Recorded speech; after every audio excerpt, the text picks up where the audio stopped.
This channel does not promote any violent, harmful, or illegal activities. All content provided by this channel is meant for an educational purpose only. কার্যত জনমানব শূন্য শামশেরগঞ্জের দিঘরি গ্রাম।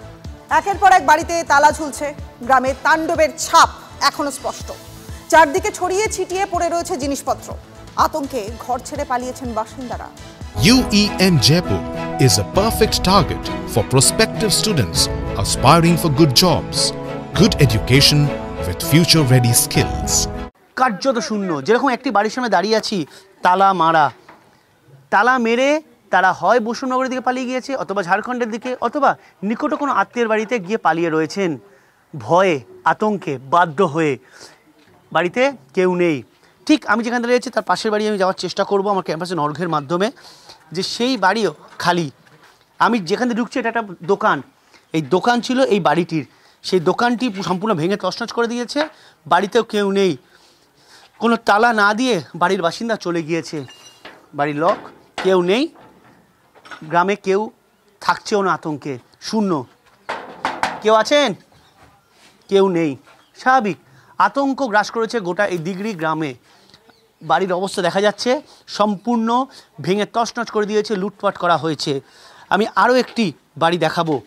এই একটি বাড়ি, বাড়ির সামনে দোকান, দোকান সম্পূর্ণ খালি, ভাঙচুর করা হয়েছে এবং দেখা যাচ্ছে যে মাটির যাবতীয় সামগ্রীর দোকান ছিল। কিভাবে ভাঙচুর করা হয়েছে গোটা দোকানটিকে, লুটপাট চালানো হয়েছে। এই বাড়িও দেখা যাচ্ছে বাড়িতে কেউ নেই, বাড়ি এভাবে বন্ধ করে দিয়ে বাড়ির যে বাসিন্দা তারাও চলে গিয়েছেন। এটা 3 নম্বর বাড়ি। আমি আরও একটি বাড়ি দেখাবো। এটা দিঘরির একের পর এক দোকান, যে দোকানগুলোকে জ্বালিয়ে দেওয়া হয়েছে, যেগুলোকে পুড়িয়ে দেওয়া হয়েছে, এবং পরপর এর ভেতরে বাড়ি ছিল। দেখা যাচ্ছে বাড়িতে কেউ নেই, এই বাড়িও বন্ধ। দোকান আরও একটি দেখা যাচ্ছে, এটাও একটি দোকান ছিল যেখানে খাদ্য সামগ্রী, যেখানে গমকল সব কিছু এখানে ভাঙানো হতো। সেই গমকল পুরো নষ্ট করে দেওয়া হয়েছে। দেখা যাচ্ছে কীভাবে পোড়ানো হয়েছে, সেই পোড়ানোর ছবি অর্ঘ্যের ক্যামেরায় ফুটে উঠছে। অর্থাৎ গোটা দিঘরি গ্রামে কিন্তু এরকম একের পর এক বাড়ি খালি। বিধায়ক বলছেন মানুষ ফিরছে, পুলিশ বলছে মানুষ নিশ্চিন্তে আছেন। তাহলে এই গ্রামগুলোর মানুষজন কোথায়, সেটাই কিন্তু এখন বড়সড় প্রশ্ন। আর এই প্রশ্ন খুঁজতেই যখন আমরা দিঘরি গ্রামে এসে পৌঁছালাম, তখন এলাকা মানুষ কেঁদে ভাসাচ্ছেন, কারণ তারা এখনও আতঙ্কে রয়েছেন। আবার হয়তো হামলা হতে পারে, আবার হয়তো এই গ্রামগুলোতে দুষ্কৃতী হানা হতে পারে। তখন তারা যাবেন কোথায়? কেন্দ্রীয় বাহিনী রয়েছে, তাই তারা কোনোভাবে টিকে রয়েছেন। কিন্তু তারপর পুলিশ কি আসবে? প্রশ্ন কিন্তু থাকছেই। ক্যামেরায় অর্ঘ্য চট্টোপাধ্যায়ের সঙ্গে সায়ন্ত ভট্টাচার্য, TV9 বাংলা, দিঘরি, শামশেরগঞ্জ। শামশেরগঞ্জের ছবিগুলো দেখলেন। মুর্শিদাবাদের এই যে তপ্ত পরিস্থিতি, সেই তপ্ত পরিস্থিতিতে ধুলি আনে এবার শান্তি বৈঠক। সাংসদ বিধায়কদের পাশে বসিয়েই কেন্দ্রীয় বাহিনীর স্থায়ী ক্যাম্প করার দাবিতে সরব। পুলিশের বিরুদ্ধে অনাস্থা, অস্বস্তিতে শাসক দল। পুলিশের বিরুদ্ধে নিষ্ক্রিয়তার অভিযোগ তুলে কেন্দ্রীয় বাহিনীর স্থায়ী ক্যাম্পের দাবি জানিয়েছেন স্থানীয় মন্দির কমিটির ট্রাস্টি সদস্য ষষ্ঠীচরণ ঘোষ। শান্তি বৈঠকে উপস্থিত ছিলেন জঙ্গিপুরের তৃণমূল সাংসদ খলিলুর রহমান, সাগরদিঘির তৃণমূল বিধায়ক বাইরন বিশ্বাস, শামশেরগঞ্জের তৃণমূল বিধায়ক আমিরুল ইসলাম এবং রাজ্যসভার তৃণমূল সাংসদ সামিরুল ইসলাম। বহিরাগত এসে এই এলাকার শান্তিপ্রিয় লোকের মধ্যে বিভ্রান্ত ছড়িয়ে উভয় সম্প্রদায়ের মধ্যে যে বিভেদ সৃষ্টি করেছে, তার মূল পাণ্ডা তারা কিন্তু এখনো পর্যন্ত গ্রেপ্তার হয়নি।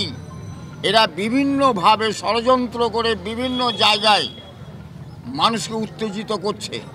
সেই জন্য যাতে করতে না পারে তার জন্য আমরা সেন্ট্রাল ফোর্সকে রাখার দাবি করছি এবং এখানে চিরস্থায়ী বিএসএফ ক্যাম্প আমরা দাবি করছি। এর মধ্যে অনেক কিছু হারিয়ে দিলাম আর কি, আমরা কিন্তু আর হারাতে চাই না। আমরা চাই আমাদের যে সম্প্রীতির মেলবন্ধন ছিল সেটাকে অটুট রাখতে, অটুট বন্ধনে রাখতে। এর জন্য আমি সমস্ত ব্যবসায়ী বা সমস্ত যা প্রতিষ্ঠান রয়েছে সর্বস্তরে সকলের কাছে আমি আহ্বান জানাচ্ছি কি আসুন আমরা সকলে ঐক্যবদ্ধভাবে আমরা একসঙ্গে যেমন ছিলাম তেমনিও একসঙ্গে থেকে আমরা আবারও সেই মেলবন্ধনের মধ্যে আমরা আবদ্ধ থাকব। ব্যক্তিগতভাবে দাবি করতেই পারে, কিন্তু একটা জিনিস বুঝতে হবে যে কখনো কোথাও স্থায়ীভাবে কেন্দ্রীয় বাহিনী দেই না।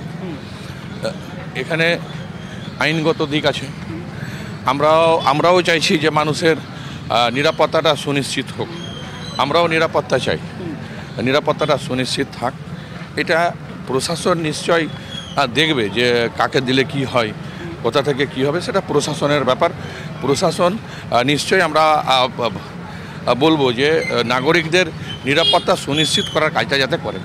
সংশোধিত ওয়াকফ আইন বাতিলের দাবিতে দিকে দিকে প্রতিবাদ বিক্ষোভ, বাদ নেই ফুরফুরা শরীফও। গতকাল ফুরফুরার উড়াল উজলপুকুর মোড়ে প্রতিবাদ কর্মসূচি, সেখানে থেকেই এবার সংশোধিত ওয়াকফ আইন বাতিলের দাবিতে ব্রিগেড চলোর ডাক। 26 এপ্রিল ব্রিগেড সমাবেশের ডাক দিয়েছে মুসলিম ল বোর্ড। শুক্রবার ফুরফুরার প্রতিবাদ সভায় ছিলেন না তহা সিদ্দিকী অথবা ভাঙড়ের বিধায়ক নওসাদ সিদ্দিকী। দীর্ঘদিন ধরে আমার দেশের বিভিন্ন রাজ্যে বিভিন্ন জেলায় মানুষ আন্দোলন প্রতিবাদ করছে। বিশেষ করে আগামী 26 এপ্রিল কলকাতায় বৃহত্তর একটা সভা আছে, তা এই সভাকে কেন্দ্র করে আজকে আমাদের এই সভা। দরবার শরীফের তরফ থেকে আমরা পীর পরিবার সমর্থন করেছি এবং সকলকে ওই দিন যাওয়ার জন্য আহ্বান করছি। কেন্দ্র সরকার 2014 সাল থেকে যেদিন গদিতে মসনাদে বসেছে সেই দিন থেকে হিন্দু মুসলমানের ভ্রাতৃত্ব ভালোবাসা নষ্ট করার যে চক্রান্ত শুরু করেছে, এর চক্রান্তে আমরা হিন্দু মুসলমান পা দিয়ে ফেলছি। কারণ মুর্শিদাবাদে যে গণ্ডগোলটা হয়েছে আমরা বিভিন্ন রকমভাবে তদন্ত করে দেখলাম, এখানে কিছু মানুষকে সাজানো হয়েছে। সভাস্থল থেকে কিছুটা দূরে মন্দির পাহারায় দেখা গেল পীরজাদা কাসেম সিদ্দিকীকে। আরএসএস মার্কা আছে যারা টুপি মাথায় দিয়ে মন্দিরে ঢিল ছুটছে, মসজিদে ঢিল ছুটছে। তো আজকের এইখানে প্রোগ্রাম হচ্ছে যাতে কিছু আরএসএস মার্কা আছে যেন যখন মিছিল যাচ্ছে বা কোনো জায়গায় কোনো প্রতিবাদ হচ্ছে, আন্দোলন হচ্ছে, ওখানে 5-6 জন আরএসএস ঢুকে পড়ছে। এখানে আমরা প্রশাসন ভাইয়ের পাশেও আমরা ঘুরছি এবং যেখানে পুলিশের গাড়ি আছে সেখানেও আমরা ঘুরছি, দেখছি।